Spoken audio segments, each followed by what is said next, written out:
Arestado ang dalawang babae matapos makumpiskahan ng assault rifles sa checkpoint operation sa Talayan, Maguindanao del Sur noong Huwebes ng hapon. Ayon sa ulat, nadiskubre ng mga tauhan ng Philippine National Police ang mga armas sa loob ng isang sport utility vehicle habang nagsasagawa ng plain view inspection sa checkpoint.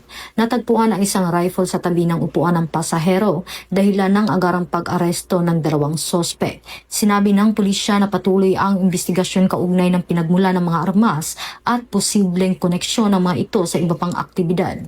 Isinagawa ang operasyon sa ilalim ng mas pinaiting na seguridad at kampanya ng PNP sa pamumuno ni Chief PNP, Police General Jose Melencio C. Nartatis Jr.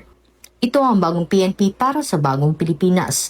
Serbisyo mabilis, tapat at nararamdaman.